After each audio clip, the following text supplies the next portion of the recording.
हिंद मेरे सेठ सैनियों और आप सभी का स्वागत है आपके अपने YouTube चैनल प्रीतम एकेडमी परिवार में। और मैं हूं पंकज कुमार। तो जैसा कि क्लास 10 का हम लोग एक हिस्ट्री का टॉपिक वाला वीडियो ले रहे हैं और अभी तक हम लोगों ने उस पे 6 या 7 वीडियो हम लोगों ने उस पे अपलोड करा है और 7 का 7 जो वीडियो है माय डियर फ्रेंड वो क्लास 10th के हिस्ट्री का जो चैप्टर संख्या 1 है यूरोप में राष्ट्रवाद का उदय, उस चैप्टर का हम लोगों ने लिया है। और पूरे के पूरे जो 7 वीडियो हैं आपके वो आपके लिए मोस्ट इंपोर्टेंट हो जाता है क्योंकि उससे आपको हर साल क्वेश्चन जो है देखने के लिए मिलता है। तो उसी टॉपिक को हम लोग आगे बढ़ाएंगे और आज हम लोग लेंगे एक नए टॉपिक पर और वो टॉपिक क्या है, फ्रैंकफर्ट संसद। क्वेश्चन आता है कि फ्रैंकफर्ट संसद पर टिप्पणी करें या फ्रैंकफर्ट संसद क्या है। और इस टॉपिक से बहुत सारे ऑब्जेक्टिव टाइप के एमसीक्यू और बहुत सारे न्यूमेरिकल क्वेश्चन भी आपको देखने के लिए मिलते हैं। तो बात करेंगे पूरे के पूरे टॉपिक पे, लेकिन उससे पहले कहा गया है कि हो चुका आगाज रण का अब युग बदलने की तैयारी, कि हो चुका आगाज रण का अब युग बदलने की तैयारी, जीत उसी की होगी जिसकी संघर्ष जारी। तो क्योंकि अब आपका एग्जाम बहुत ही कम टाइम में आपका एग्जाम आने वाला है, मार्च में एग्जाम आने वाला है और इस महीने का और अब 10 या 12 दिन आपके बचे हैं, ये महीना खत्म हो जाएगा। उसके बाद आपका क्या बचेगा, दिसंबर, जनवरी और फरवरी आधा, यानी कि 3 महीने का समय है और 3 महीने में आपका जंग जारी होता है। अभी आपका काम है कि आपके तलवारों को, आपके हथियारों को पैनापन लेके आओ जिससे आप किसी को क्या कर सकते हो, वार कर सकते हो। तो बात करेंगे पूरे के पूरे घटना पे। तो इस घटना का मैं थोड़ा आपको एक टेलर देना चाहता हूं। वो टेलर क्या है, थोड़ा ध्यान से सुनिएगा।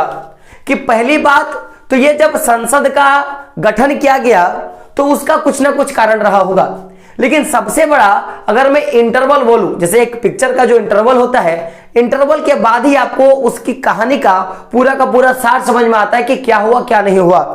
तो जब इस संसद का गठन किया गया, फ्रैंकफर्ट संसद का गठन किया गया, तो उसके बाद हुआ क्योंकि एक बार किसी को इसका अध्यक्ष बनाया गया और उसके द्वारा उस राष्ट्र को पूरा का पूरा क्या करना था, चलाना था। लेकिन अब उसी अध्यक्ष के द्वारा क्या किया जाता है कि फिर से उसका जो अध्यक्षता जो उसको दी जा रही थी उसको ठुकरा दिया जाता है और फिर से उन लोगों के साथ उस अध्यक्ष को मिल जाना होता है जो पूरी की पूरी तरह से इस संसद का विरोध कर रही थी। और उसी विरोध के कारण जो एक अच्छा खासा संगठित संसद या संगठित जो एक सभा था, उसकी पूरी की पूरी जो कहानी, राम कहानी होती है, वो चौपट हो जाती है माय डियर फ्रेंड।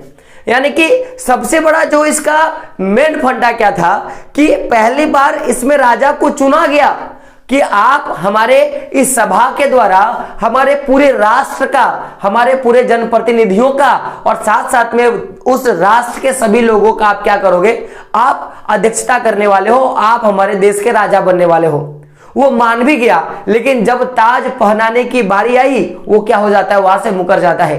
तो पूरी की पूरी घटना आपकी उसी बेसिस पे है।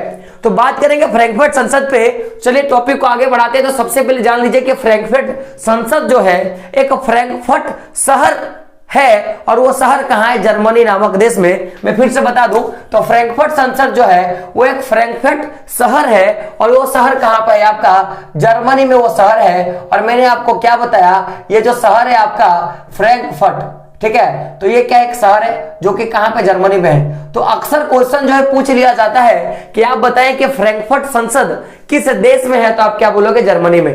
पूछा जाएगा किस शहर में है, तो जर्मनी के फ्रैंकफर्ट शहर में क्या है, ये पूरा का पूरा है। मैं बात करूंगा इसका स्थापना का, तो इसका डेट याद रखिएगा 1948 में। कब का बात कर रहा हूं, 1948। तो 1948 में फ्रैंकफर्ट संसद की स्थापना की गई। लेकिन ये पूरी की पूरी घटना क्या हम लोग उस पर क्या करते हैं, हम लोग पूरे के पूरे अपने आंखें को जमाने का कोशिश करते हैं।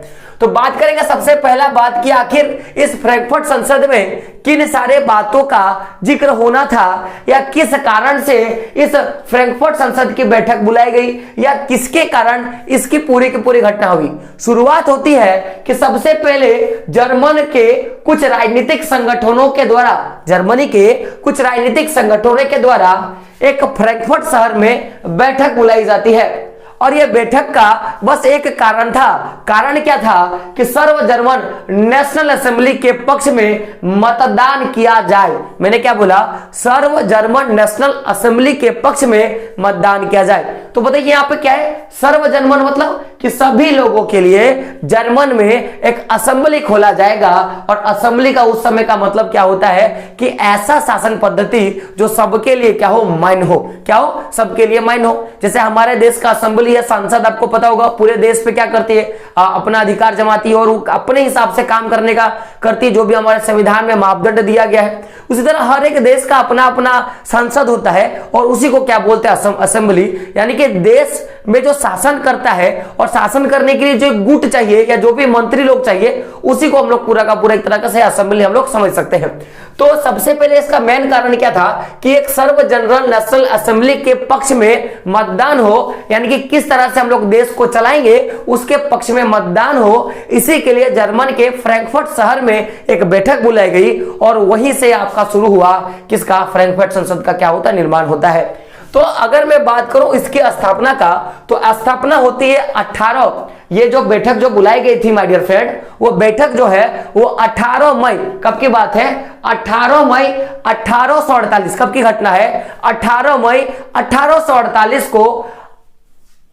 देख सकते हो यहां पे कितनी है? 831। तो 18 मई 1848 को 831 प्रतिनिधियों के द्वारा, कैसे प्रतिनिधि? निर्वाचित प्रतिनिधियों के द्वारा। अब निर्वाचित प्रतिनिधि आपको पता होगा कि आपके एरिया से बहुत सारे लोग क्या करते हैं? चुनाव लड़ते हैं। बहुत सारे लोग चुनाव लड़ते हैं कि भाई मैं सांसद बनूंगा, मुझे विधायक बना दो, मुझे सांसद बना दो। तो आप क्या करते हो कि आप उसके बाद जनता उस पर वोट डालती है और वोट डालने के बाद क्या करती है? वो चुने जाते हैं। तो जो चुने गए, जनता के द्वारा जो चुने जाते हैं, उनको जनप्रतिनिधि या प्रतिनिधि कहा जाता है माय डियर फ्रेंड।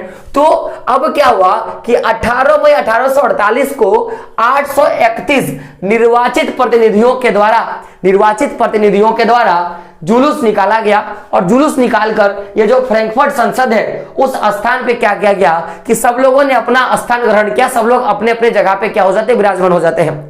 तो अब विराजमान तो हो गया। आखिर उस समय में बता दूं कि जिस समय यह सभा बुलाई गई 18 मई 1848 को, तो जैसे आप देखोगे कि हमारे देश में पार्लियामेंट है। आप अगर झारखंड से हो तो उसके लिए आपको राज्यसभा मिल जाएगा। सबका अपना अपना जगह होता है और सबका अपना अपना जगह होता है, उसी हिसाब से सबका काम होता है। जैसे आपका स्कूल का एक प्रॉपर जगह होगा, आपकी ट्यूशन का एक जगह होगा, आप जिस घर में रहते हो वहां पे आपका एक कमरा होगा। तो उसी तरह क्या हुआ करता था कि उस समय ये 1848 की बात है, तो जब ये मीटिंग बुलाई गई तो उस समय ना ही कोई ऐसा भवन था जिसको संसद कहा जाता। तो सबसे पहली बार जब इसकी बैठक बुलाई गई तो वो बैठक या जब उसको सांसद का रूप दिया गया 18 मई 1848 को, तो उस समय जो स्थान था वो स्थान था सेंट पॉल चर्च। क्या था? Saint Paul church. तो जर्मनी का एक चर्च था जिसका क्या नाम था? Saint Paul church. और उसी सेंट पॉल चर्च में ये पूरा का पूरा जो एक सर्व जर्मन नेशनल असेंबली के लिए जो बैठक बुलाई जानी थी उसका पूरा का पूरा आयोजन किया गया। तो आयोजन का मुख्य उद्देश्य क्या था? हम लोग उस पर बात करते हैं। हम लोगों ने क्या देखा कि एक सर्व जर्मन नेशनल असेंबली के लिए बैठक था। तो आखिर ये जो सर्व जर्मन नेशनल असेंबली के लिए तो बैठक था, लेकिन मुख्य कारण क्या था माय डियर फ्रेंड कि जर्मन राष्ट्र के लिए एक संविधान का प्रारूप तैयार किया जाना है। क्या? जर्मन राष्ट्र के लिए एक संविधान का प्रारूप तैयार किया जाना है। प्रारूप का मतलब जैसे हमारे यहां जब संविधान लिखा गया तो संविधान सभा को दो भागों में बांटा गया। एक आपका क्या था? ड्राफ्टिंग कमेटी, जिसको हम लोग क्या बोलते हैं? प्रारूप समिति। और एक आपका क्या होता है कि जो आपका एक सुझाव समिति था या जो मैं बोलूंगा कि एक समिति था आपका। तो उसी तरह अगर देखा जाए तो भाई एक जो वहां पे क्या बोला गया कि आखिर आज हम लोग यहाँ पे जो 831 प्रतिनिधि बैठे हैं, हम लोग का काम क्या है कि हम लोग एक सर्व जर्मन नेशनल असेंबली का स्थापना करेंगे। और स्थापना में हम लोग क्या बनाएंगे? तो हम लोग हमारे जर्मन देश के लिए एक क्या करेंगे? हम लोग एक संविधान का एक प्रारूप, एक रूपरेखा क्या करेंगे? तैयार करेंगे कि वास्तव में हमारा जो संविधान होगा वो किस तरह से होगा, उसको किस तरह से चलाया जाएगा, उसका मॉडिफिकेशन क्या होगा, उसका आधार क्या होगा, इस पे हम लोग क्या करेंगे, बातें करेंगे। तो इसके लिए 18 मई 1848 को 831 निर्वाचित प्रतिनिधियों के द्वारा सेंट पॉल चर्च में, मैं कहां का बात कर रहा हूं, सेंट पॉल चर्च में बैठक बुलाई गई, और जिसमें सबसे बड़ा कारण क्या था कि संविधान के प्रारूप को लेकर बातें कही गई थी। साथ ही क्या किया गया कि इस राष्ट्र, देखिएगा साथ में और एक बात क्या रखेगा कि भाई आखिर आप लोग संविधान के लिए तो बात करोगे ही, साथ में दूसरा हम लोग क्या इसका उद्देश्य रखेंगे कि आखिर ये जो नया, जो सर्व जर्मन नेशनल असेंबली के द्वारा जो एक नया राष्ट्र बनेगा, जो क्या बनेगा, एक नया जर्मन राष्ट्र बनेगा, जिसमें हम लोग क्या करेंगे, हमारा अपना संविधान होगा, हमारा अपना कानून होगा। तो जो पूरा का पूरा जो मॉडिफिकेशन होगा उसमें जो राजा बनेगा वो राजा वो खुद के लिए नहीं काम करेगा, बाकी वो क्या करेगा कि जो हमारे राष्ट्र का जो अध्यक्ष बनेगा या जिसको हम लोग राजा बनाएंगे उसके हाथों में ऐसी चीजें सौंपी जाएगी जो पूरा का पूरा संसद के अधीन होगा। यानी कि ऐसे ही व्यक्ति को राजा बनाया जाए, नए जर्मनी का एक नया राजा, ऐसे राजा को बनाया जाए जो पूरा का पूरा संसद के अधीन होगा। जो व्यक्ति संसद के अधीन होगा उसे ही राजा बनाया जाए। अब बात को समझिएगा मेरा बात, यहां तक तो स्थिति सब कुछ ठीक थी। चलिए भाई, हम लोगों ने बैठक बुलाई, बैठक का क्या बात था उसमें बात किया, कब बुलाया गया, जगह नहीं था तो हम लोगों ने एक चर्च पे क्या किया, पूरा का पूरा बैठक बुला दिया, उद्देश्य भी हमें पता चला। लेकिन जब तक का बात किया जाए कि जब तक यहां तक तो बात सही था, प्रारूप तैयार किया गया, सब कुछ सही था, तब तक 831 के लगभग जितने भी निर्वाचित प्रतिनिधि हैं उनका मानना था कि चलो सब कुछ सही हो रहा है। क्या हो रहा है, सब कुछ सही हो रहा है। लेकिन अचानक से जब ये बातें कही गई होगी, मुझे जहां तक लगता है कि इस बात के लिए कि जो भी राष्ट्राध्यक्ष बनेगा वो पूरा का पूरा संविधान का और जो हमारा एक संसद बना उस संसद के अधीन होकर काम करना पड़ेगा। यानी कि माइंड में कहीं ना कहीं उसका खनका होगा कि भाई आखिर अगर मैं यहाँ पे अगर मैं राजा बन जाता हूं तो कहीं ना कहीं मेरे लिए बुरा होगा, क्योंकि मैं अपने ढंग से कुछ नहीं कर पाऊंगा, क्योंकि तब भी लोगों का रूढ़िवादी और साम्यवादी विचारधाराएं पनप रही थी माइंड में। तो अब क्या हुआ था, यहां तक तो सब कुछ सही था, लेकिन अंततः क्या हुआ कि इस सांसद का विरोध किया गया, इस सांसद का विरोध किया गया। तो बात करते हैं विरोध कैसे हुआ। तो विरोध कहीं से तो शुरू होता है। तो विरोध की एक बहुत ट्विस्टिंग कहानी जो कि मैंने आपको पहले बताया कि पहले किसी को राजा बनाने का सोचा गया, फिर उसके लिए ताज लेके जैसे उसके सर पे रखा जाना था, उस राजा ने क्या, नहीं मुझे राजा नहीं बनना, और वहीं से क्या होता है, विरोध शुरू। तो हुआ क्या कि प्रसा का एक राजा था जिसका नाम था फेडरिक विलियम चतुर्थ, याद रखिएगा, फेडरिक विलियम चतुर्थ, यानी कि फेडरिक विलियम का चौथा नंबर का पुत्र या फेडरिक राजा का चौथा वो आदमी जो था वो राजा बना था। तो ये कहां का राजा था, प्रसा का। पूछा जाता है कि बताइए फ्रैंकफर्ट संसद का, पूछा जाता है कि फ्रैंकफर्ट संसद का किसके द्वारा विरोध किया गया, तो आप क्या बोलोगे, फेडरिक विलियम चतुर्थ। ये कहां का राजा था, आप क्या बोलोगे, प्रसा का राजा था। तो ये प्रसा के राजा के द्वारा, फेडरिक विलियम चतुर्थ के द्वारा क्या किया गया कि ये पूरे के पूरे फ्रैंकफर्ट संसद का विरोध किया गया, या मैं यूं कहूं सर्व जर्मन नेशनल असेंबली का विरोध किया गया। तो आखिर विरोध कब हुआ उस पर हम लोग बात करते हैं। भाई विरोध कब हुआ, तो कब का बात करें तो जब इन्हें ताज पहनाने की पेशकश की गई तो चतुर्थ ने क्या किया, इसे अस्वीकार कर दिया। यानी कि सबसे पहले लोगों के बीच तो बात होता है ना कि चलो भाई मैं इसको राजा बना दूंगा, इसको प्रधानमंत्री बना दूंगा। तो जब बातें हुई तो इन्होंने माना, लेकिन जैसे ही इनको राजा बोलकर संबोधित किया गया और इनके सर पर वो ताज रखने की कोशिश की गई, तब तक इन्होंने बोला नहीं रे, मुझे राजा नहीं बनना है। और इसने क्या किया, मना कर दिया। तो मना तो किया, यहां तक तो सही था, लेकिन इन्होंने मना करते ही क्या किया, उन राजाओं का साथ देना शुरू किया जो लोग निर्वाचित सभा का, यानी कि ये सर्व जर्मन नेशनल असेंबली का विरोध कर रहे थे। उन राजाओं के इन्होंने क्या किया, साथ देना शुरू कर दिया। तो पहला तो भाई इन्होंने ताज पहनने से मना किया, और दूसरा काम इन्होंने क्या किया, ये लोग निर्वाचित सभा का विरोधी जो राजा थे, विरोधी दल के जो राजा थे, उनका उन्होंने क्या किया, समर्थन कर दिया। तो जब इतना कुछ घटना घटा कि आप जिसको राजा बनाना चाहते हो, जिसको आप अपना भगवान बनाना चाहते हो, जिसको आप चाहते हो कि हमारे पे शासन करे, अब वही आपका राजा नहीं बनना चाहता और साथ में वो विरोधी दल का क्या कर देता है, समर्थन कर देता है, तो कहीं ना कहीं पूरे देश का या जो नया एक सर्व जर्मन नेशनल असेंबली बना, जो जिसकी जगह नहीं थी अपने लिए, तो चर्च में पूरी की पूरी बैठक बुलाई गई और अंततः उसका मोरल डाउन हुआ और वो सभा, वो जो असेंबली था वो भंग हो गया, वो सभा, वो असेंबली क्या हो गया, भंग हो गया।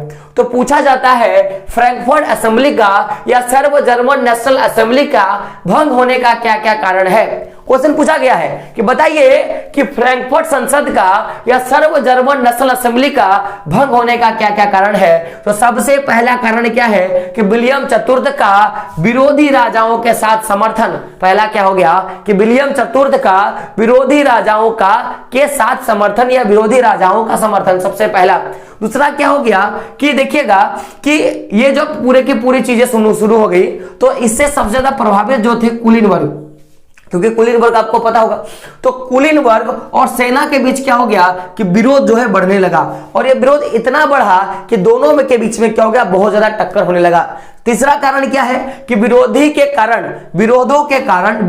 के कारण संसद का सामाजिक आधार जो है वो पूरा का पूरा कमजोर हो गया। क्योंकि देखिएगा सबसे पहले यहां पे विरोध दिखा, अब कुलीन वर्ग और सेना का विरोध बढ़ने लगा, तो कहीं ना कहीं एक जो सामाजिक आधार होता है कि भाई ये जो संसद बन रहा है, ये जो नया असेंबली बन रहा है, ये बहुत अच्छा होगा, जो लोगों के माइंडसेट में बहुत अच्छा होता है। जैसे बोलने का मतलब है कि मैं ये सारे टॉपिक ले रहा हूं, तो आपके माइंड में कहीं ना कहीं बातें चल रही होगी कि ये टॉपिक मैं पढ़ूंगा, मेरे मैट्रिक में नंबर आएंगे, और अगर किसी कारण से अगर ये टॉपिक आपके मैट्रिक में नहीं पूछता है तो आपका मोरल डाउन हो जाएगा और अगले बार मैं कुछ पढ़ाने की कोशिश करूंगा तो बोलोगे नहीं सर जो पढ़ाते वो नहीं आता है। लेकिन अगर ये मैट्रिक में हुबहू मिल जाए तो जाहिर सी बात है आप क्या बोलोगे कि सर जो पढ़ाते वो मिल जाता है, और अगले बार क्या करोगे, मेरा वाला पढ़ोगे।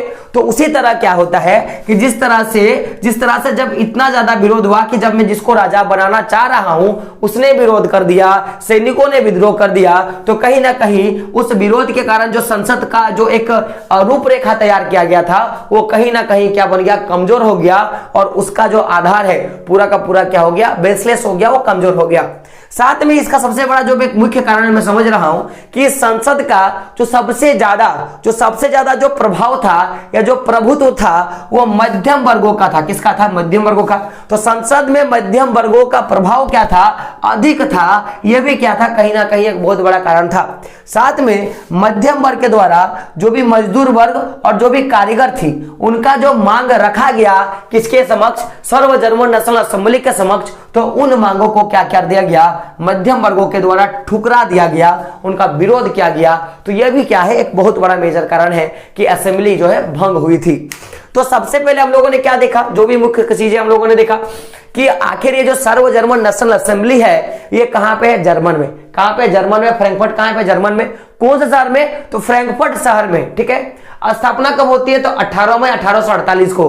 कितने निर्वाचित सदस्यों के द्वारा, तो 831 निर्वाचित सदस्यों के द्वारा।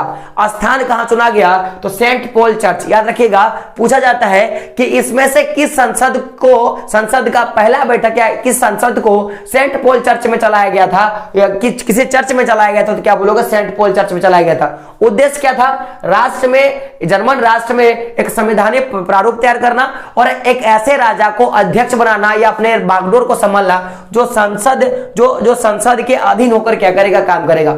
इसका विरोध किसने किया, प्रसा के राजा फेलिक्स विल्हेम चतुर्थ ने किया। और यह कब किया, जब उनको ताज पहनाना था उस समय किया। और इन्होंने किनका समर्थन किया, तो जो भी विरोधी राजा था उनका समर्थन कर दिया। अब इसी कारण से क्या होता है, असेंबली जो है भंग हो जाता है। तो भंग होने का हम लोगों ने 4 कारण देखा। पहला कारण विलियम चतुर्थ का विरोधी राजा के साथ समर्थन।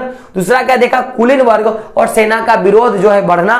तीसरा क्या देखा कि जो भी विरोध हुआ उन विरोध के कारण संसद का सामाजिक आधार कमजोर हो जाना। फिर चौथा हम लोगों ने देखा कि मध्यम वर्ग के द्वारा, यानी कि जो भी शिक्षित वर्ग है, चाहे वो व्यापारी हो, वकील हो, जो भी ऊंचे तबके के जो लोग थे उनके द्वारा जो भी मजदूर और जो कारीगर वर्ग का जो मांग था उसको ठुकरा देना। तो इन सभी कारणों के कारण नेशनल असेंबली जर्मन असेंबली जो है वो भंग हो गई थी। तो ये पूरी की पूरी घटना थी फ्रैंकफर्ट संसद के ऊपर। आपको ये पूरे के पूरे चीजों को याद रखना है, बारीकी से एक एक चीज को आपको क्या करना है, याद रखना है, क्योंकि इस टॉपिक से क्वेश्चन आते हैं माय डियर फ्रेंड और हर साल पूछा जाने वाला है। और मुझे लगता है कि 2 या 3 टॉपिक में आपका चैप्टर खत्म, फिर हम लोग एक बहुत इंटरेस्टिंग चैप्टर पे घुसेंगे। और वो चैप्टर क्या है आपको पता होगा, भारत में राष्ट्रवाद। और उस चैप्टर, उस बुक से बहुत ज्यादा आपको क्वेश्चन जो है पूछे जाते हैं। तो वीडियो कैसा लगा कमेंट बॉक्स में बताना है, साथ में चैनल पर नए हो चैनल को सब्सक्राइब भी करना है और बेल का आइकन क्या करना है, प्रेस करना है। ज्यादा एक बात बोलूंगा कि अगर प्रीतम एकेडमी को ध्यान से देखोगे तो प्रीतम एकेडमी में टोटल आपको 3 चैनल देखने के लिए मिलेगा। एक आपको प्रीतम एकेडमी, एक प्रीतम एकेडमी 2 और उसी के अंदर एक चैनल आपको मिलेगा पंकज कुमार का चैनल। तो अगर आप हमारे इस चैनल पे हो और अगर आप अपने बोर्ड रिलेटेड बेसिक, अगर आप जैक बोर्ड से हो या झारखंड बोर्ड से हो, तो आपको आपके बोर्ड के रिलेटेड हर एक न्यूज, जो भी न्यूज रिलेटेड आपको पहुंचनी चाहिए और बहुत सारे ऐसे स्कॉलरशिप के बारे में जो आपको जानना चाहिए, वो आपको हमारे प्रीतम एकेडमी के चैनल पे मिलेगा, जिसमें अभी वर्तमान में 3.9 के सब्सक्राइबर है। और अभी आप जिस चैनल पे हो, ये चैनल हमारा क्या है, प्रीतम एकेडमी 2। तो इस पे आपको क्लास 10, क्लास 11, क्लास 12 और क्लास 9 के बहुत सारे ऐसे बैचेज हैं। जैसे अगर आप देखोगे क्लास 9 के लिए हम लोगों ने लक्ष्य बैच बनाया है ना, उस तरह से बहुत सारे ऐसे बैच है। तो उन सारे बैचों का आपको यहाँ पे क्या देखने के लिए मिलेगा, आपको क्लासेस देखने के लिए मिलेगा। तो आप क्या करो, उन सारे बैचेस को भी ज्वाइन कर सकते हो हमारे माध्यम से, और यहाँ आपको पढ़ाई के बारे में हर चीजें आपको देखने के लिए मिल जाएगा। साथ में अगर आप नए हो और आपको मोटिवेशनल वीडियो पसंद है तो हमारा जो 3rd नंबर का जो चैनल है, अगर मैं चैनल का बात करूं तो चैनल जो है हमारा वो है पंकज कुमार का, तो आप उसको भी क्या करें, सब्सक्राइब जरूर करें माय डियर फ्रेंड। तो अगर मैं आपको दिखा दूं, अगर आप देखना चाहोगे तो मैं आपको दिखा सकता हूं कि टोटल कुल मिला के हमारे पास जितने चैनल है उसमें से एक चैनल आपको देखने के लिए मिलेगा प्रीतम एकेडमी का, जिसमें आप देखोगे तो 3.9 के सब्सक्राइबर अभी इन टाइम में हम लोग का कंप्लीट हुआ। और अगर आप हमारे चैनल लिस्ट पे जाओगे तो चैनल लिस्ट पे अगर आप यहाँ पे देखोगे तो आपको एक चैनल देखने के लिए मिलेगा प्रीतम एकेडमी 2 और एक आपको क्या देखने के लिए मिलेगा, पंकज कुमार का। तो अगर आप प्रीतम एकेडमी वाले चैनल पे जाओगे तो आपको बहुत सारे ऐसे चीजें आपको देखने के लिए मिलेंगे जो आपको क्लास वाइज आपके क्लास के लिए इसमें वीडियो जो है बनाए जाते हैं, चाहे क्लास 10 का बात करो, क्लास 12 का बात करो। तो जैसे अगर मैं प्लेलिस्ट पे जाऊंगा तो प्लेलिस्ट पे देख सकते हो यहाँ पे जो हम लोग मल्टीपल जो बनाए हैं, जैसे क्लास 10 के लिए देखोगे भोकाल बैच बनाया गया है। तो भोकाल बैच के तहत आपको क्या क्या चीजें मिल जाएंगी, क्लास 10 के फिजिक्स का टॉपिक मिल जाएगा, यहाँ पे क्लास 10 का हिस्ट्री का टॉपिक मिल जाएगा, इंग्लिश ग्रामर मिल जाएगा, है ना, आपको ज्योग्राफी मिल जाएगा क्लास 10 का। साथ में अगर मैं अंदर में अगर मैं आपको और चीजें दिखाऊंगा तो आपको क्या क्या मिल जाता है, ज्योग्राफी मिल जाता है, हिस्ट्री मिल जाता है, साइंस का एमसीक्यू आपको मिल जाता है ना, बायोलॉजी का टॉपिक का वीडियो मिल जाएगा। अगर क्लास 12 पे हो तो तूफान बैच मिलेगा आपको, साथ में अगर आप क्लास 9 में हो तो आपको यकीन बैच मिलेगा, और क्लास 11 में हो तो आपको लक्ष्य बैच मिलेगा। तो बहुत सारे बैचेज हमारे द्वारा बनाया गया है जो आपको जाके देखनी है और अपने दोस्तों को भी बताना है कि आप यहाँ से ये सारे क्लासेस कर सकते हो, क्योंकि हमारा एक ओवरऑल फंड है कि आपको आपके बोर्ड पे फतेह हासिल कराना है। क्योंकि कहा गया है कि बरसात से मुलाकात यूं ही नहीं होती, कि बरसात से मुलाकात यूं ही नहीं होती, धरती को धूप से जलना पड़ता है और संघर्ष के शिखर पे चढ़ने के लिए एक दिन घुटनों के बल चलना होता है। जो संघर्ष से कभी परिचित नहीं हुआ वो इतिहास में कभी चर्चित नहीं हुआ। तो इतिहास में अगर चर्चित होना है तो संघर्ष करना पड़ेगा माय डियर फ्रेंड। और हमारा एक ही नारा है कि जब तक तोड़ेंगे नहीं तब तक छोड़ेंगे नहीं। तो मिलते हैं अगले वीडियो में, तब तक के लिए जय हिंद, जय भारत और आपका दिन शुभ हो।